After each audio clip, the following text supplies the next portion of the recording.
मज़ीद वीडियोस देखने के लिए हमारे चैनल को सब्सक्राइब कीजिए और बेल आइकन को क्लिक कीजिए। क्या आपके ख़्याल में एक वाहिद शय बहस मुबाहिसा ऐसी चीज़ है कि अगर शौहर और बीवी उससे इज्तिनाब बरतें तो घर के माहौल को बहुत बेहतर बनाया जा सकता है? किसी भी हाल में बहस मुबाहिसा मस्बत नहीं होता। ये लफ्ज़ बहस करना का मतलब ये है कि हम अपना नुक्ता नज़र सामने वाले को मुसल्लत करने की कोशिश कर रहे हैं। यानी एक इल्मी गुफ्तगू के अंदर भी अगर आप देखें तो मेरा एक नुक्ता नज़र है और वो मैं सामने वाले को सिर्फ उस वक्त बेहतर बता सकता हूँ जब मैं पहले उसका नुक्ता नज़र सुन लूँ और फिर मैं अपनी इख्तलाफी बात एक मुख्तलिफ ज़ाविये से उसको पेश करूँ। बहस मुबाहिसे के अंदर क्या होता है कि काउंटर जो है वो शुरू होती है और ये बात सिर्फ अना पे आ जाती है। अभी देखें, दीन इतना खूबसूरती से कहता है कि जहाँ पे दीन के ऊपर बहस मुबाहिसा हो रहा है वहाँ से आप उठ जाएं।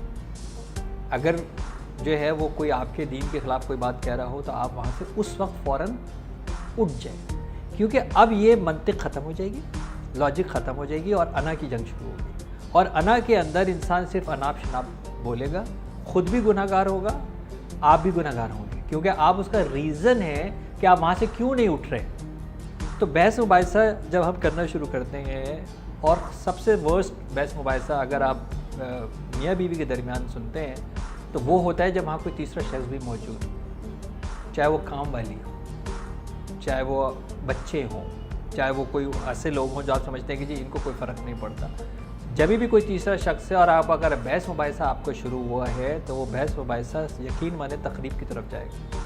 वो इसी तकरीब की तरफ जाएगा कि अब आपको ये मालूम है कि कोई और भी है मौजूद यहाँ पे और मुझे साबित करना है कि तुम गलत हो। और फिर वो अपनी चर्ब ज़बानी से या तेज़ ज़बानी से या गुस्से के इजहार से चीख चिल्ला के दलील ख़त्म हो गई, सुकून ख़त्म हो गया, होश जा चुका है, जोश के अंदर आप वो बात कह रहे हैं कि जिसके अंदर बाज़ दफ़ा इतनी पशेमानी होती है, इतनी पशेमानी होती है। हमने ये देखा है कि बहुत सारे ऐसे अल्फाज होते हैं जो वहाँ जाके लग जाते हैं जहाँ से वापस नहीं आ पाते, क्योंकि आपने ऐसी कोई चीज़ ट्रिगर कर दी, आपने ऐसी कोई माजी की उसकी बात थी जो आपने उसको जाके टच कर दिया, लिटरली आपने उसको जो है वो मजरू कर दिया, किसी की किरदार कशी जो है वो कर दी। बाज़ दफ़ा उसके गुज़रे हुए लोगों को आपने इस तरह जो है वो कह दिया तुम्हारी माँ ऐसे करती थी, तुम्हारा बाप ऐसे करता था, वो दुनिया में भी नहीं है। तो अब वो सारी चीज़ जो है वहाँ से हट के और वो उस अना की तरफ जो है वो गई, उस जोशो जज्बात की तरफ जो है वो चली गई। तो बहस मुबाहिसा तो हमने इल्म के अंदर भी हमने ये देखा कि इल्मी गुफ्तगू के अंदर भी बहस मुबाहिसा अगर अना की तरफ आ जाए तो वो वहाँ पे भी हमें तखरीब और हलाकत ही नज़र आती है। रिश्तों में तो बहस मुबाहिसा अगर शुरू होता है तो ज़ुबान और का चुनाव गलत होता है, लहजा ऊंचा होना शुरू होता है, और कोई भी आपकी अच्छी से अच्छी बात भी अगर आपका लहजा और आपकी आवाज़ बुलंद है तो वो अपना असर खो देती है। आपकी सही बात भी अगर आप चीख के बोलेंगे अपना असर खो देगी। तो बहस मुबाहिसा के अंदर ये बहुत ही कम होता है कि आप इंतहाई धीमे तरीके से जो है वो ये बहस मुबाहिसा जो है वो कर रहे हैं। बहस मुबाहिसा के बजाय इंसान के जो अपने इमोशंस होते हैं ना उस पर काबू रखना, और ऐसी तनाजुर के अंदर जहाँ पे दूसरे के इमोशंस को जज करना कि मेरी इस बात से दूसरे के एहसास तो मजरू नहीं हो रहा, दूसरे के जज्बात तो मजरू नहीं हो रहे। ये वो इमोशन इंटेलिजेंस है कि जो आदमी इसको जीत जाता है, यानी अपने जज्बात को काबू रखना और सामने वाले के जज्बात को समझ के बात करना। आप यकीन माने उसकी हर सख्त से सख्त बात काबिल कबूल हो जाती है, सामने वाला उसकी हर नाजायज़ बात भी मानने के लिए जो है वो तैयार हो जाता है, क्योंकि वो खिलाड़ी किस चीज़ का है, जज्बात का खिलाड़ी है। अपने जज्बात को काबू रखता है, सामने वाले जज्बात को जज करता है और उस हिसाब से जो है वो बात करता है। तो बहस मुबाहिसा जो है वो उससे फॉर श्योर हर हाल के अंदर जो है वो बचना चाहिए।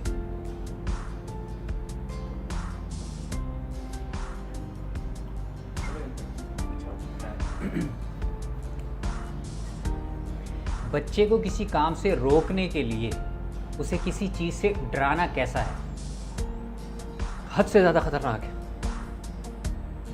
देखें, बच्चा दुनिया में आया था दो खौफ लेके, बुलंदी से गिरने का खौफ, एक बुलंद आवाज़ का खौफ। बाकी जो भी आप इसके अंदर खौफ दिलाएंगे डरा के, उसकी उसको ज़रूरत होगी। अब अगर आप जिस चीज़ से उसको डरा रहे हैं, कल को जब वो आपको उसको इस्तेमाल करना होगा तो फिर क्या करेगा? यानी उसको उस तनाजुर में जाना होगा ना। फॉर एग्ज़ाम्पल आप बच्चे को पानी से डरा दें, वो आप ये समझते हैं कि वो जाएगा और बाल्टी के करीब से चला जा रहा है, आप उसको पानी से जो है वो डरा दें। तो जो पानी से डराएंगे तो सारी ज़िंदगी में पानी तक तो जाना होगा उसको, फिर क्या होगा? जो पानी से नहीं जा सकेगा वो उसके साथ क्या होगा? इसी तरह आप बच्चे को बाहर जाने से डरा दें कि तुम बाहर निकलोगे तो अंधेरा आ जाएगा, कुत्ता काट जाएगा, अल्लाह बाबा काट जाएगा, आंधी तूफान आ जाएगा, पता नहीं क्या क्या आ जाएगा। आपको सिर्फ ये बताना चाह रहे हैं कि वो बाहर ना जाए। ऐसे ही है ना, क्या सारी ज़िंदगी बाहर नहीं जाएगा?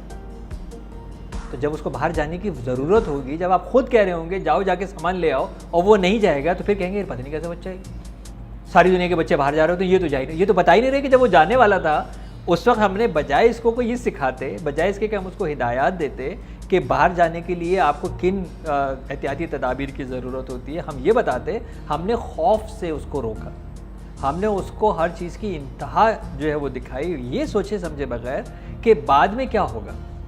अंधेरे से डरा देते हैं, ये नहीं सोचते कि जनाब अगर अंधेरे का होगा तो ये रात को ऐसे बच्चे जब बड़े हो जाते हैं, ट्रिगर कर जाते हैं, तो वो तो अंधेरे में सो ही नहीं पाते, वो लाइट खोल के सोते हैं। तो आप बताएं कि एक शादीशुदा लोग लाइट खोल के कैसे सो सकेंगे? तो हम ऐसी बहुत सारी चीज़ों से, और सबसे बड़ा जो मुझे माँ बाप को कहता हूँ कि खुदारा अल्लाह से तो ना डराएं कम से कम, और वो भी अल्लाह बाबा। और बाबा का एक हमेशा एक ऐसा हुलिया होता है कि जिसको कोई देखने नहीं चाहता।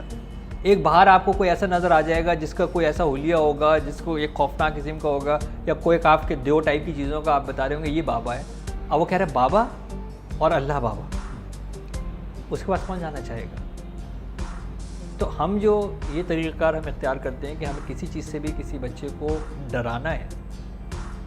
आप यकीन माने मैंने ऐसी भी बेवकूफ़ियाँ देखी हैं अपनी बहनों को ये करते हुए कि वो बच्चे से ही कहती हैं कि तुम ये नहीं करोगे ना तो मैं मर जाऊँगी, तुम ये नहीं खाओगे तो मैं मर जाऊँगी, तुम ये करोगे तो मर जाऊँगी। अब वो बच्चा जो है, आप एक खौफ दिला रहे हैं कि उसको ये छोटा सा काम करना है ताकि मेरी माँ मर जाएगी। आपको आइडिया नहीं हुआ कि ये ओवर ईटिंग को आपने अटैच कर दिया माँ के मरने से।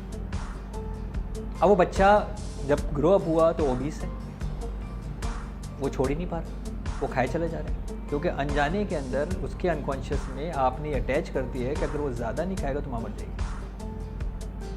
और अब आपको आइडिया नहीं हुआ कि आपने क्या चीज़ उसको जो है वो इंस्टॉल जो है वो कर दी। फिर किसी एक दिन तो माँ दुनिया से चली जाएगी, उस दिन का तो सोचिए क्या होगा।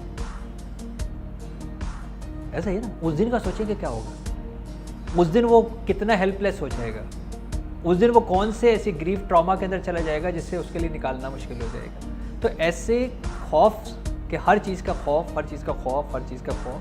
देखिए दीन ने भी हमें जो जज़ा और सज़ा बताया उसमें अल्लाह की नाराज़गी का डर बताया।